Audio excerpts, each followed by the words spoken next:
Welcome to Cycling Demystified and a special series of podcasts on the 10 essential pillars of bike fitting. We had such a good response from a recent webinar we did on this subject and so many questions that we thought we would dive deeper into the 10 pillars and bring you a podcast episode for each of them. We've dedicated an entire episode to each of the essential pillars so that you can take the exact same proven methods we use in our bike fit sessions and apply them to your own bike fit. Hopefully this will be particularly useful for those riders who can't make it over to our studio in London. We'll be releasing 2 episodes each week, one on Monday and one on Thursday. Follow along in sequence and you'll be able to build your bike fit up in the same order as we do in our studio sessions. As always, if you have any questions off the back of this series, get in touch. We want to hear from you and we'll help you find that amazing bike fit you've been looking for. So grab a seat, cup of tea and tune in so that we can share the knowledge we've accrued over thousands and thousands of bike fits. This week, Matt, Wei and Ev explore the first pillar of bike fitting, what you need to know about cleat positioning. Your feet are your foundations upon which you can stack performance, so getting your cleat position right is the critical first step in building a strong and sustainable foundation.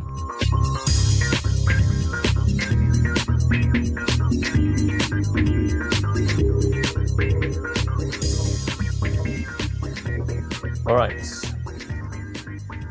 so today we're talking about cleat positioning. And we're going to talk about whether or not there is a wrong cleat position, what is optimal, what influences cleats and their positioning, what cleats influence. And so what happens when you change your cleat position, what goes on, which you should be knowledgeable about so that you can make the best decisions for you and your bike riding. And just explore this as much as we can and get the opinions of bike fitters, me and Matt, and Ev. And layman. And a bike rider, someone who actually rides bikes. Bloke who rides bikes. Yeah. And hopefully with this information, then you can take that, apply it to your own bike riding and find the best position for yourself. But all right, where should we start? Should we talk about, well, let's just start right at the beginning. Let's talk about what cleat positioning is. What can we do with cleats? Because no one tells you, do they? When you buy a new pair of shoes, and you buy a set of pedals, you get a set of cleats in the bag. No one tells you what to do. There's no instructions.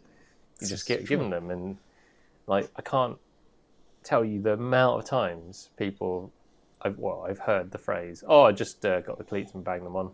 Seemed, somewhere in the middle, and that was it. So yeah, maybe part of the problem is no one actually knows, or no one is aware that you should be moving your cleats around. It's probably the second mistake that everyone who gets into cycling as a sport will make. The first one being getting into cycling in the first place. Yeah, exactly. Yeah. I was going to say the first one would be buying the wrong bike, entirely the wrong kind of bike, or the wrong size bike or something like that. And then it's like, oh, well, you've got this kind of bike, you've got the wiggly handlebar bike, so you obviously have to be clipped in. You couldn't possibly just ride in trainers with flat pedals. Yeah, there's definitely a trend, isn't there, or like a look about it. But I mean, there's a very good reason for riding in cycling shoes too. Let's start there. Like, why riding cleats and not just flat pedals? Well, cleats were invented by a ski boot manufacturer. So Look came out with first clip-in pedals, and they used to manufacture skis and bindings and cleats. So the mechanism is very much the same, and the principles are the same too, where you have a stiff-soled shoe, and that shoe essentially becomes your floor, your platform in which you can apply power through into the bike. And so the stiffer that kind of platform, or the more consistent that platform, then the more efficiently you can transfer your power that you generate into the bike as a system, which will propel you forward.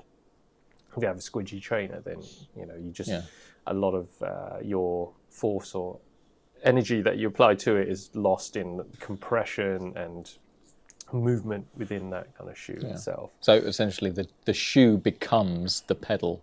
The whole sole of the shoe is the pedal platform. Yeah, yeah. And if you want to push down on something, would you rather, push down on a squidgy bit of floor, or would you rather push down on like a nice, solid, stable, consistent Depends surface? what I'm doing. Yeah. So there you go. So cleats and stiff cycling-specific shoes will make you more efficient. They also make it more comfortable for you to pedal over longer distances because you don't have to work as hard. Your feet stay in a consistent kind of place. I guess they look cool too. Do they look cool? Some of them look cool. Yeah. But some of them don't look so cool. You got a box of them somewhere around here. Yeah. Some croc-looking. Yeah. Croc-looking. My goodness. Oh, yeah, those Law shoes are pretty wild. We'll bring them out at some point. But yeah. I can't wait to see you riding those. Have you seen the instructions for them? Yeah. It's like a mile long. It's like an old Argos catalogue. Yeah. So, okay, so that's cleat position. That's why we want to use kind of cleats. They all make you more efficient, more comfortable, and so on. However, if you get it wrong, then the opposite can happen as well. You like being clipped in, being locked into a pedal system, and being held in a more restrictive kind of position. Like if you're wearing trainers, you can move your foot all over the pedal if you want to. But the more restricted you are in your position with clip-in shoes or clipless, that's another thing we probably should talk about. Why are clip-in shoes called clip-in? why are they called clipless? Because the original were toe clips and straps. Yeah. And then they got rid of the But straps. if you're clipped in, then you need to make sure your position is optimal or right or within the right ranges. Or there's definitely. And that's why float exists, right? Yeah. So float exists to allow What some is float? leeway. Let me just finish. So you need to get your cleat position right, otherwise you're going to do yourself some damage, or more easily do yourself some damage. Yeah. And float is one way of giving yourself some leeway, because your body moves in a certain plane, but then over time, as you fatigue, things may change. Your body movement might change, and your body doesn't move in a completely linear kind of fixed way. So if we just repeat the same movement over and over and over, but your body doesn't want to or can't deal with that, then we have to give it some leeway. So float is both, it can be rotation of the foot. So when you're actually clipped into your pedals, there is some rotation of the foot as you're pedaling. Some pedal systems give you lateral float, so some movement side to side as well as rotationally. I think there's even some pedal systems which allow you some rocking. Really?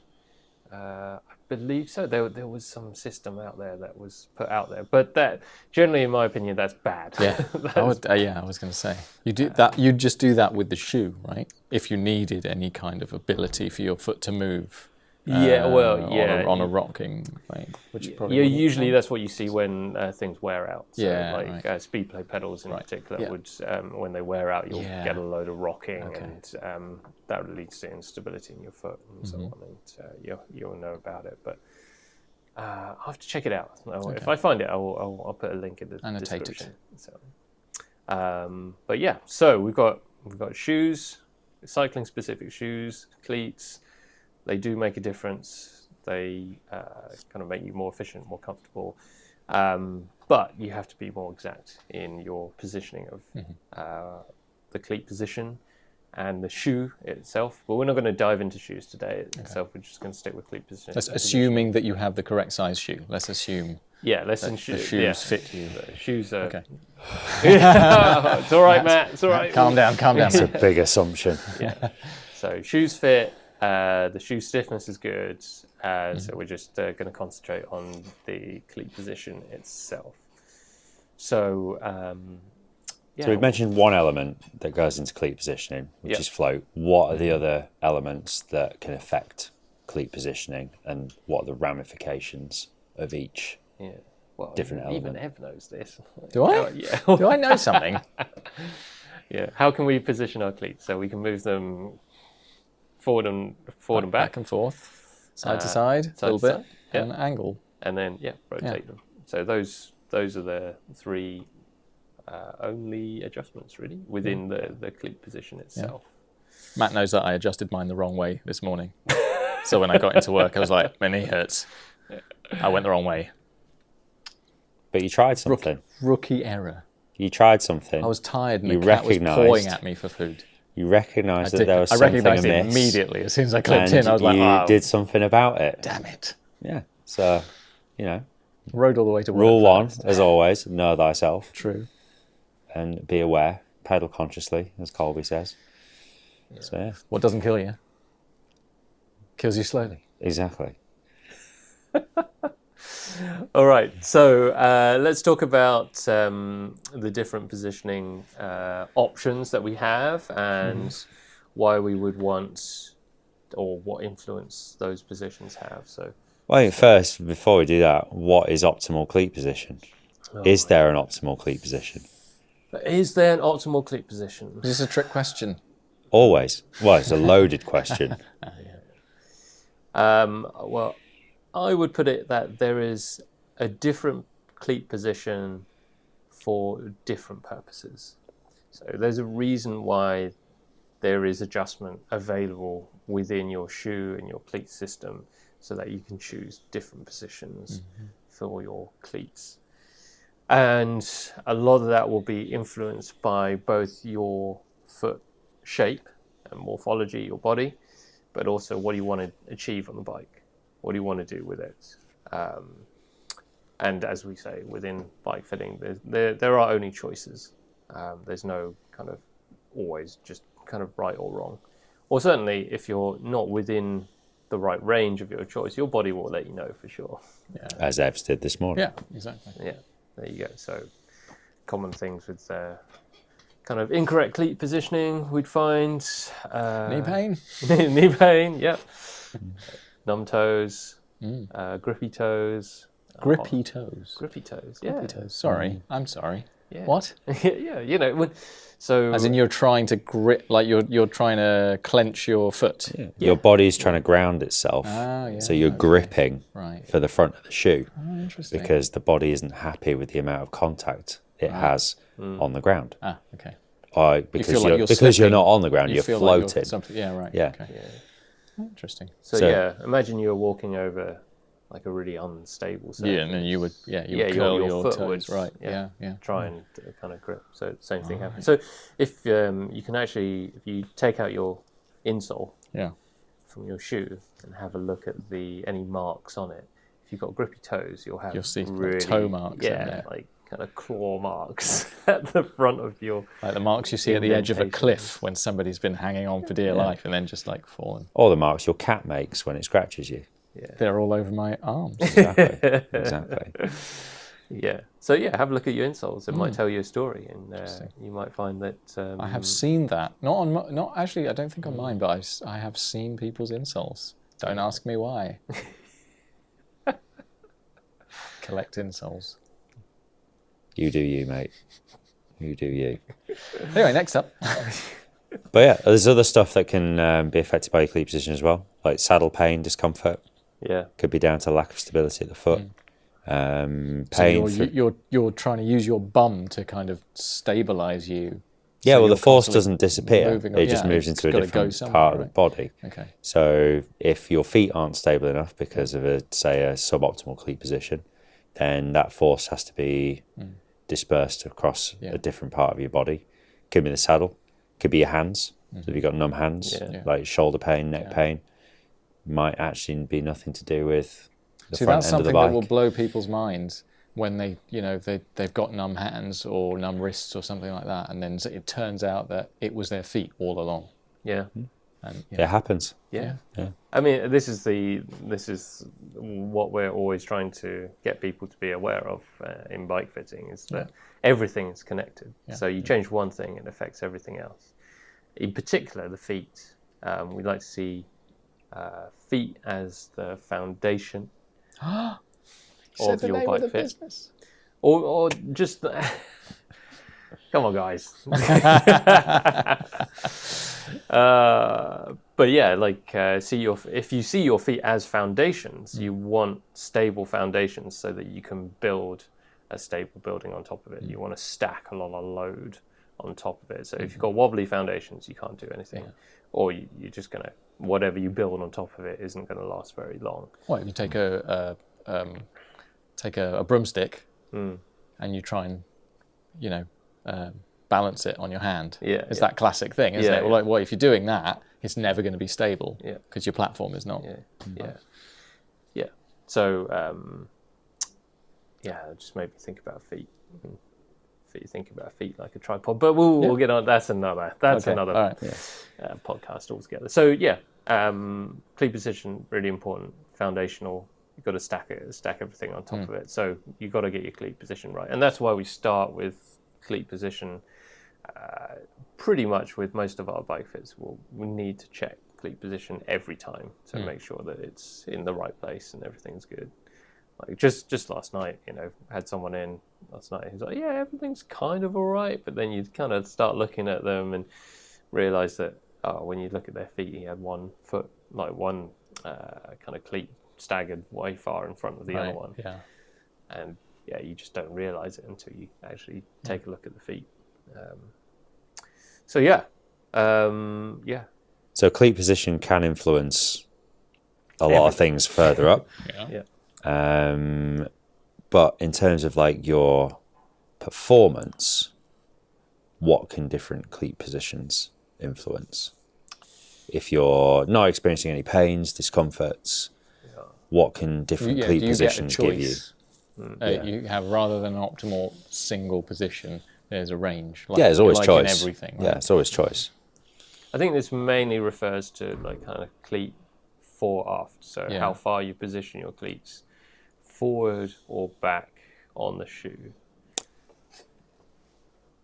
Go on. Yes. I think it'll be easiest to kind of explain that. So let's deal with that. So cleat fore aft and how that influences kind of what you're doing and how you're pedaling and so on. So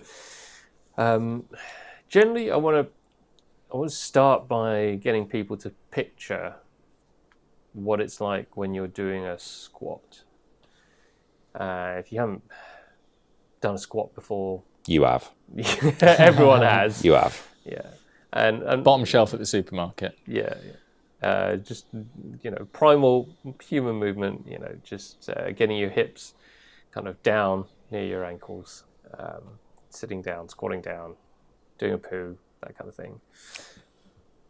But this is it's a primal movement. So when you're pedaling a bike, essentially it's a bit like doing repeated squats. Like you've got your foot kind of anchored flat on the floor, you're pushing down into it, and you're extending and kind of compressing your legs. So we like to think about cycling as a kind of squat pattern.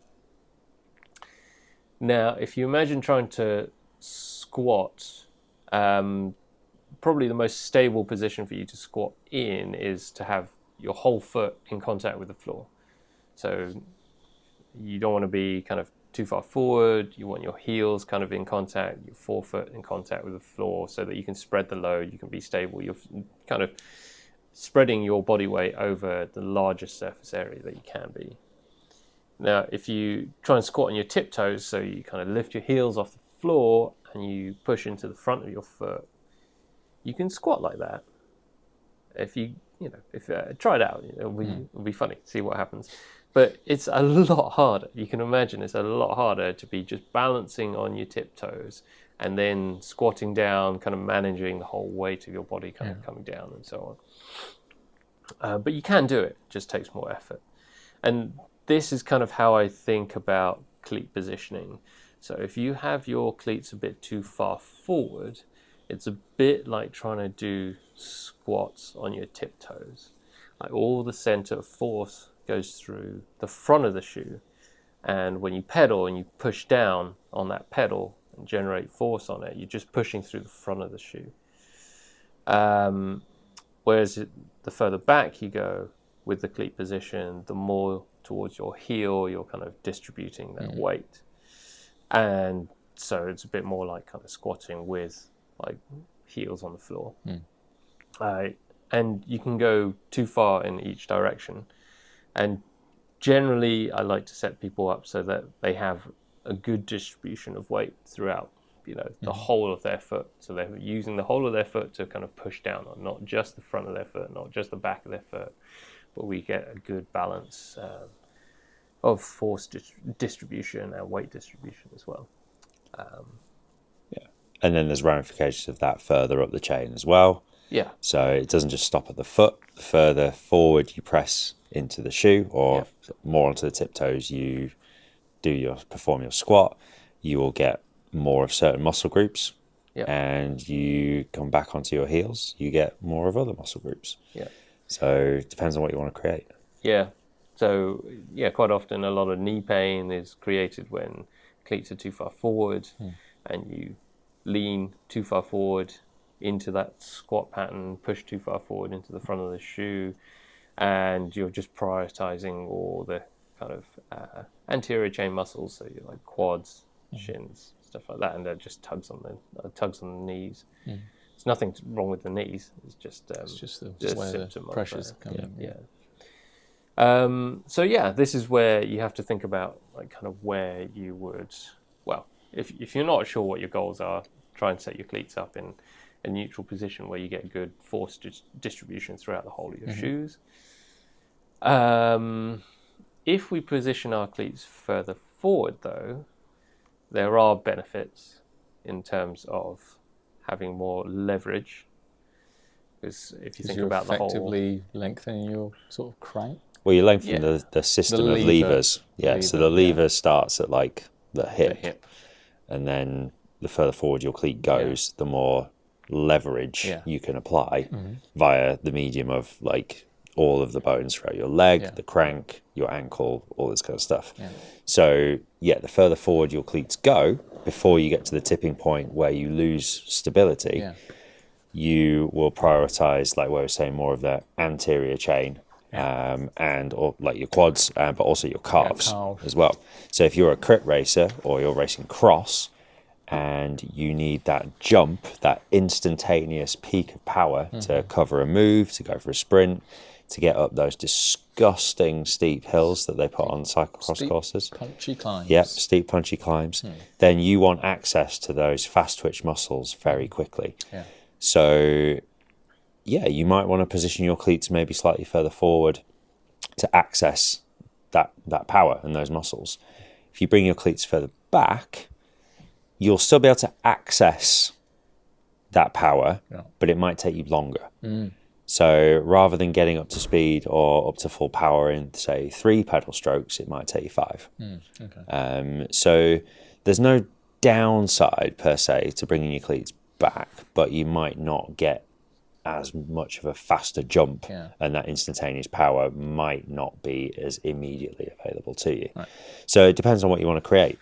And that range is going to be different for everyone, depending on how long your feet are. Well, depending on lots of things. So where you're kind of like how your foot is structured, how long your like toes are, where your like first metatarsal head is relative to like all the other structures in your foot, how stable or unstable your ankles are, what sort of like muscular control you have further up the chain. Do your hamstrings work? Do they not work? Can you fire your glutes? Can you not? Are you quad dominant? Are you like posterior dominant? Like all this kind of stuff. There's a myriad of different things that can influence this, but there's always a tipping point where you go too far in both directions. And it's figuring out where that tipping point is and a cost benefit analysis of, right, okay, if I put my cleats in this position, what do I get? What do I lose? And it's not all just about power. Yeah, absolutely. There's always a trade-off. So what you should have in the back of your mind is, I made this change. what is the cost? Yeah. Because there's always a cost. Yeah, there's always a cost. There's no free lunch. There's always a cost and a benefit. Yeah. And if the benefits outweigh the costs, stick with that. So for example, having your cleats further forward, get more instantaneous power transfer. Explosive power. Power. But as we said earlier, it's a bit like squatting on your tiptoes. You can do it, you get more force out of it, but the cost is sustainability. You just can't do that work for as long because it's more taxing overall on the whole system, on your muscles, nervous system, everything. So if your race is a crit race and you only have to ride for 45 minutes, then maybe that's fine. That is a good trade-off. But if you're doing an Ironman, you're in the saddle for 6 hours, then... And you don't really ever need to sprint. Yeah. And you need to run a marathon. You also need to run. And the key word being run. Yeah. So, that would be a poor choice. Probably don't want to batter your calves. Yeah, exactly. So, it's both having an idea of what you want to achieve, but also kind of what the consequences of your choices are. And if you don't know, then go out and try it, because your body will let you know what it does and doesn't like, and so on. So that's fore aft positioning. God, that's only one aspect of it. All right. Should we talk about lateral? Medial lateral. Medial lateral. So this is side to side positioning of your cleat. And I guess this is something that's not talked about as much. Talked about enough. Yeah. Because fore aft always, that's the big one that people get. I found that when if you need to bring your heels in a little bit because of your stance, because the way that you're comfortable turning the pedals, sometimes you need to also go out so that you don't end up with heel rub on your cranks. Yeah. But is that a good enough reason to put yourself further out, or do you need to look for lower profile shoes? Or actually arch support. Arch support, Arch support, footbeds. Footbeds, whatever. Yeah. So I got pulled up by Tony by calling them arch support. Yeah. He's coming for you. Yeah. Listeners to our previous podcast will know what I'm talking about. But if not, go back and listen to the podcast. So anyway, is it a good enough reason? Because you're rubbing the anodizing away from your cranks to be messing with your...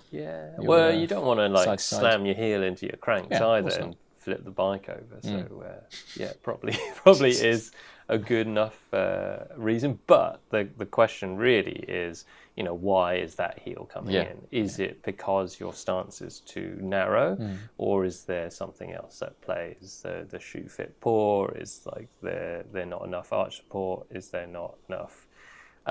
Is there poor cleat positioning fore aft? Are you wearing 3 pairs of oversocks? Yeah. Or is your saddle height too low? Yeah.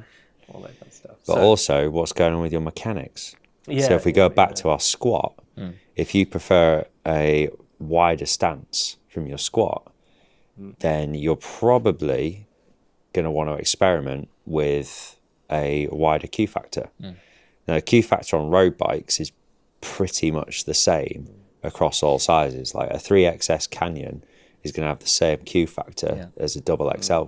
Quickly explain what Q factor is. So Q factor is essentially the distance between your feet and the frame. So how wide your stance is when you're clipped in or locked in to the bike.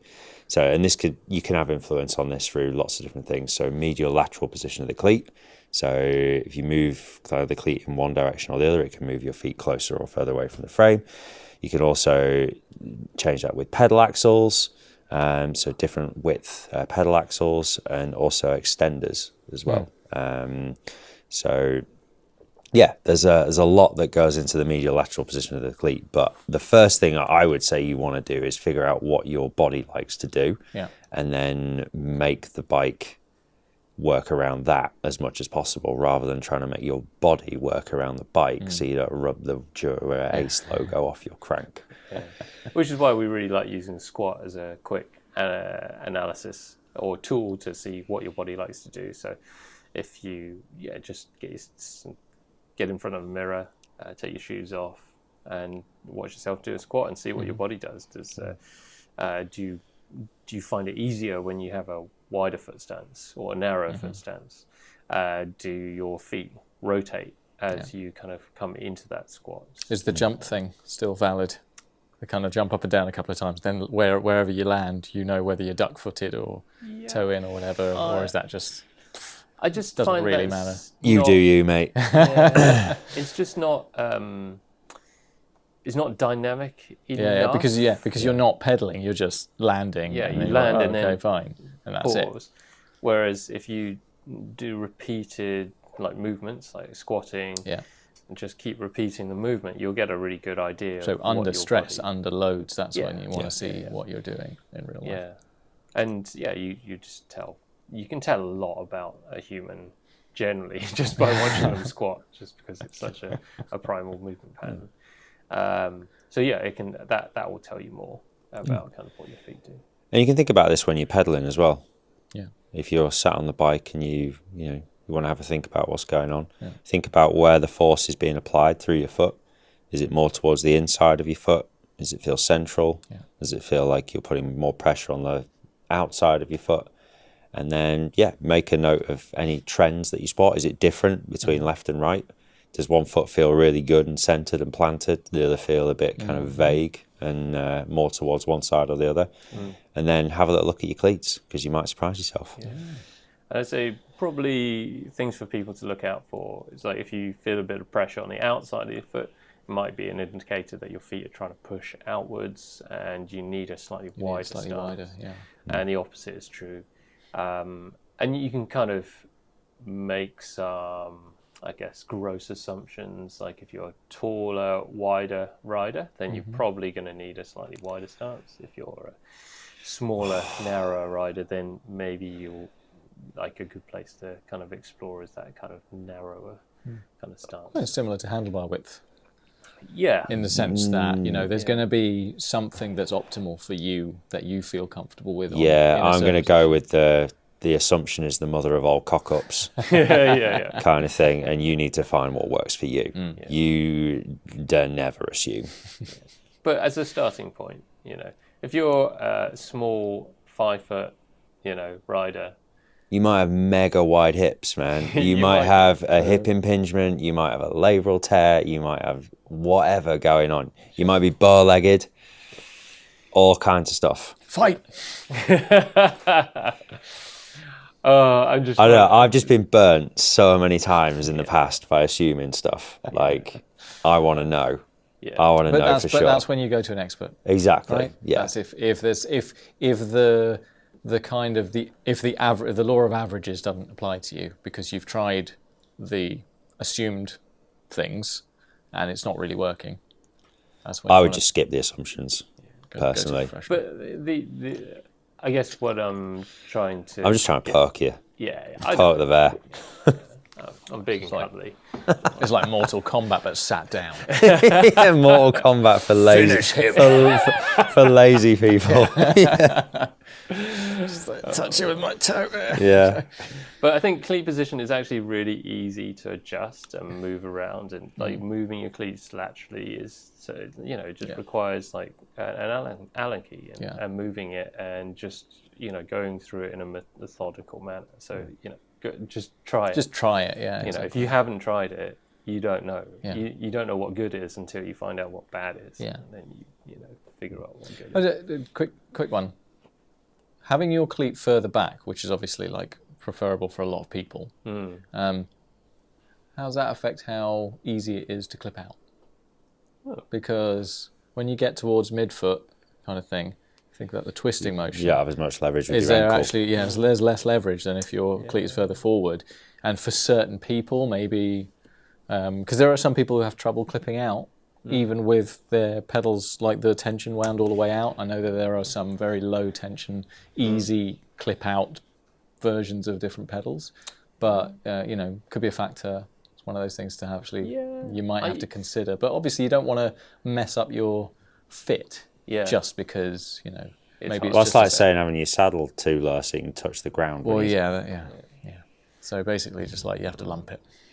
Well, figure out. You don't have to lump it, but like if you're using something like a Look Kia blade with 20 Newton meters of like tension in the blade, You can just and you're change- struggling to clip out, change the you blades. probably want to either Yeah. change the blades or change to like the easy Change the something easy easy system. out. Yeah, Yeah. exactly. Shimano do some, and look, you can. The Yeah, blades you Speed can Play do change, them now. Speed The Play light do them. action, Yeah. the Wahoo ones. Yeah. So I'm not going to say it's a non-point, but it's almost a It's non-point. not as it's not super relevant. Yeah, but there are other considerations. For example, if you put your cleats really far back, maybe you even use like some cleat extenders to get your cleats further back than the holes allow you to get like almost a midfoot cleat position. Yeah. As you push your cleats back, then your foot comes forward, and I've seen people who struggle with like toe overlap. So it will, as you turn the wheel, then the front wheel will kind of hit the foot because it's so far forward now. Yeah. So there are considerations. So but most, again, midfoot cyclists will be kind of long distance cyclists. So they're not turning their bikes. They're not doing wheel. like cyclocross or. And this is like true cross-country mountain midfoot Yeah. as well, like where the it's thing is properly like in the under middle your of the- arch, Right. not just kind of like a bit in front of it. But this is where kind of shoe selection becomes really important as well. So, your shoe selection and fit also has an influence on how far you can get your cleats back, forward, side to side. Does it give you enough adjustment? And so much of it is dependent on your morphology, your foot shape, things like that. So, yes, shoe selection becomes really important, but we're not going to go too far. It's a story for another day. Yeah. And finally, we were going to talk a bit more. Why we don't set cleats up in isolation? Well, I think we kind of answered that already. So Because of all these other things that we talked about. Exactly. Yeah. So whilst it's really, really important to get your cleats set up right, and this is where we do start our bike fits from, and this is where you should start your bike fit, getting your cleats in the best position possible for you. We don't offer a cleat fitting service because we feel it's not a good use of your time and effort to come all the way in just to get your cleats set up and then go away again, and you'll probably not have solved all the issues that you wanted to solve. Yeah. Because everything is connected. Yeah. So you might even create some other issues that you weren't expecting because you've now started using a different cleat position and so on, and then people go away and they feel upset because they've now got knee pain because we didn't adjust their saddle height because they've got a different shoe and cleat set up.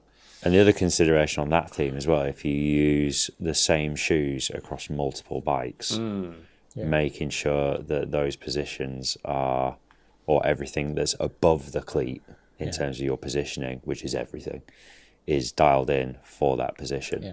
So if you come and have a bike fit on one bike, per se, you get the cleats dialed in for that position, and you have 2 or 3 other bikes, and then they all now feel weird, then you need to explore that as well. Yeah. But if you do, we have a handy article on our blog post about how to transfer cleat positions over from one pair of shoes to the other. So check out our blog for that. Otherwise, where do people go to find that? Oh yeah, sorry, it's foundation.fit/blog, or just go to our. It's actually called the Knowledge Hub now. It's called. I think you'll find A hub of knowledge. a hub of knowledge. Just call it the knowledge fountain. The font. Font. The Knowledge font of knowledge. We could do that. We could split test it, see what happens. I don't think people would. Yeah. Let us know. That wouldn't be good for Google. Do you want us to call it, listeners? Do you want us to call it the Knowledge Fountain, or the Knowledge Hub, or just the blog? Or do you? Or do you care? Do you care? Or do you not care? Yeah. Option 4. Anyway, we hope all that information about cleats was useful. If not a little bit overwhelming, maybe. But hopefully there's some good nuggets in there. Go play with your cleat positions. It will make a world of difference. But just change one thing at a time. Just change one thing Small at a time. incremental changes, one at a time. Look at the internet. There's so much stuff about cleat positioning out there. But if you have any questions, get in touch. Let us know, and we will gladly help you out and so on. But if you're struggling with, any discomfort or pain on the bike, get in touch as well. Come have a bike fit. It will help, for sure. And we'll look at cleat position and everything else.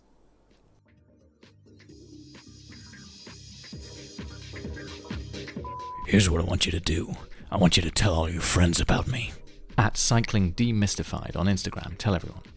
And leave us a review on your podcast platform, whether it's Spotify, Apple Music, Amazon, whatever. That would help us out a lot. Suffering from numb hands, tingling toes, and any other persistent discomforts when you ride? These are all signs that your bike fit could be improved.